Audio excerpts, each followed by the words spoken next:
Hello everyone, ಎಲ್ಲ ಚೆನ್ನಾಗಿದ್ದೀರಾ ಅಂತ ನಂಗೆ ಗೊತ್ತು. ಸೊ ಇವತ್ತು ಡೇ 5 ಆಲ್ರೆಡಿ. ಇಷ್ಟು ಬೇಗ ಟೈಮ್ ಹೋಗ್ತಾ ಇದೆ ಅಂತಂದರೆ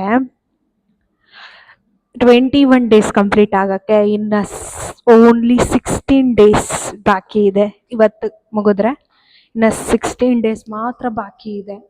ಸೊ ಇದರಿಂದ ನನಗೆ ಏನು ಒಂದು ರಿಯಲೈಸೇಷನ್ ಅಂತಂದರೆ, ಏನಾದರೂ ಮಾಡಬೇಕು ಅಂತ ಸುಮ್ಮನೆ ಡಿಲೇ ಮಾಡ್ತಾ ಇರ್ತೀವಿ. So all it takes only one decision. So ಒಂದೇ ಒಂದು ಎಸ್ ಆರ್ ನೋ, ನಾನು ಇದನ್ನು ಮಾಡಬೇಕಾ ಮಾಡಬಾರ್ದಾ. ಮಾಡಬೇಕು ಅಂತಂದರೆ ಲೈಕ್ ಏನೇನು ಪಾಸಿಬಿಲಿಟೀಸ್ ಇದೆ ಹಂಗಂತ ಎಲ್ಲದನ್ನು ಆಲ್ರೆಡಿ ಮುಂಚೆ ಗೊತ್ತಿರುತ್ತೆ ಅಂತನೂ ಅಲ್ಲ. I am not talking about this Surya namaskar. ಏನೇ ಒಂದು ವಿಷಯ ಆಗಿರಲಿ, ಹೊಸದನ್ನು ಶುರು ಮಾಡಬೇಕಾದ್ರೆ ಶುರು ಮಾಡಬೇಕೋ ಬೇಡವೋ, ಮಾಡಿದ್ರೆ ಹೆಂಗಿರುತ್ತೋ ಏನೋ ಅನ್ನೋ ಥಾಟ್ಸ್ ಎಲ್ಲ ಬರ್ತಾ ಇರುತ್ತೆ. ಬಿಕಾಸ್ ನಮ್ಮ ಮೈಂಡಿಗೆ ಗೊತ್ತಿರೋದಿಲ್ಲ, ಅದನ್ನು ಯಾವತ್ತೂ ಅದು ಎಕ್ಸ್ಪೀರಿಯನ್ಸ್ ಮಾಡಿರೋದಿಲ್ಲ.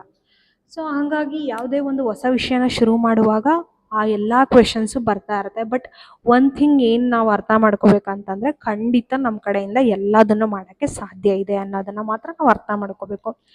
ಆ್ಯಂಡ್ ಈ ಒಂದು ನಮಗೆ ಶೋರ್ ಇಲ್ಲ ಅಂತ ಅಂದ್ರೂ ಏನೇ ಆಗಿರಲಿ, ನಾವಾಗೆ ಮಾಡೋವರೆಗೂ ಅಥವಾ ನಾವು ಅದನ್ನು ಪ್ರಯತ್ನ ಪಡೆದೇವರೆಗೂ ನಮಗೆ ನಮ್ಮ ಸ್ಟ್ರೆಂತ್ ಏನು ಅಂತ ಗೊತ್ತಾಗಲ್ಲ. ಆ್ಯಂಡ್ ಆ್ಯಕ್ಚುಲಾಗಿ ಏನದು ಅಂತಲೂ ಗೊತ್ತಾಗಲ್ಲ. ಆ್ಯಂಡ್ ಲೈಕ್ ಏನೇ ಒಂದು ಕೆಲಸ ಆಗಿರ್ಬೋದು, ಏನೇ ಆಗಿರ್ಬೋದು, ಪ್ರತಿಯೊಬ್ಬರು ಮಾಡೋ ರೀತಿಯೂ ಬೇರೆ ಬೇರೆ ಇರುತ್ತೆ. ಒಂದು 5 ಮೆಂಬರ್ಸ್ ಇದ್ದರು ಅಂದರೆ 5 ಮೆಂಬರ್ಸ್ದು ಸೇಮೇ ಇರಲ್ಲ.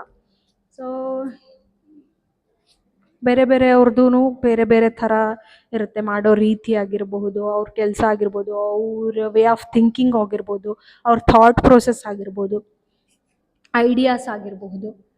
ಸೊ ಟೈಮ್ ವೇಸ್ಟನ್ನು ಮಾಡದೆ ಬೇಗನೆ ಡಿಸಿಷನ್ ತಗೊಂಡು ಏನೇ ಕೆಲಸ ಇದ್ರೂ ಬೇಗನೆ ಶುರು ಮಾಡಿದ್ರೆ ತುಂಬ ಒಳ್ಳೆಯದು. ಆ್ಯಂಡ್ ನನಗೆ ಒಂದು ಏನಂತ ಅಂದರೆ, ಯಾರಾದರೂ ಇದ್ದರೆ ಸುತ್ತಮುತ್ತ ಮಾತಾಡೋಕ್ಕೆ ತುಂಬ ಅನ್ಕಂಫರ್ಟಬಲ್ ಆಗುತ್ತೆ in front of the camera. Again ಹಿಂಗಪ್ಪ ಮಾತಾಡೋದು, ಏನು ಅನ್ಕೋತಾರೋ ಅನ್ನೋ ಥರ. But yes, we have to. Okay, ಇಲ್ಲಿಗೆ ಸ್ಟಾಪ್ ಮಾಡ್ತೀನಿ ನನ್ನ ಮಾತನ್ನು. ಸೂರ್ಯ ನಮಸ್ಕಾರನ ಶುರು ಮಾಡ್ತೀನಿ. Let's come and do it together.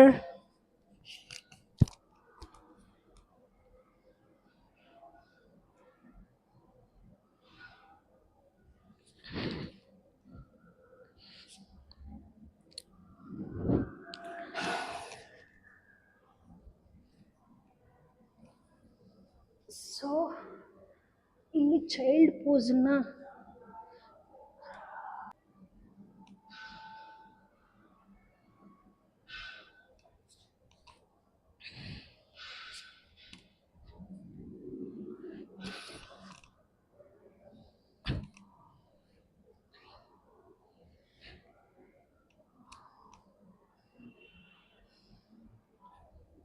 Three,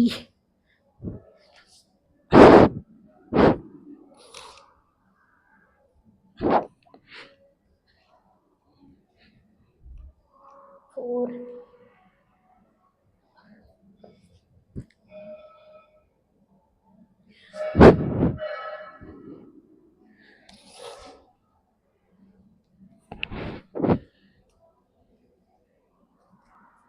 5,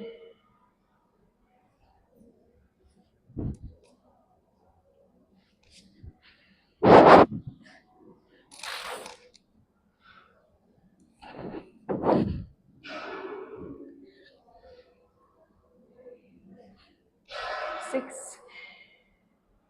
5.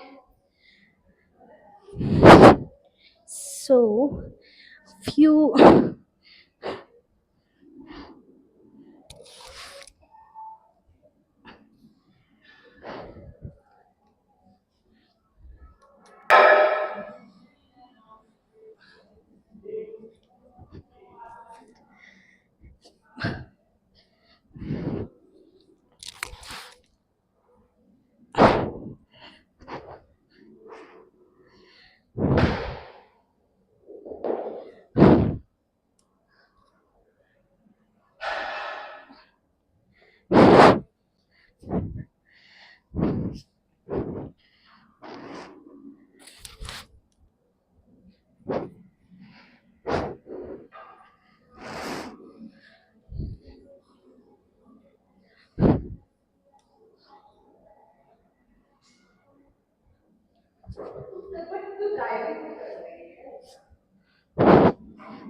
This is fourth one.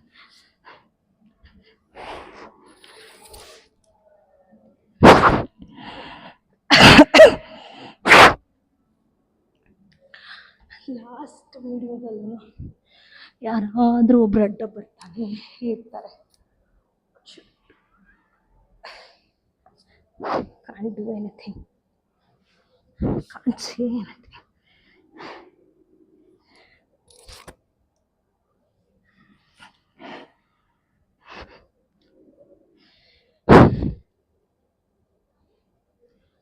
ಕೊನೆಯದು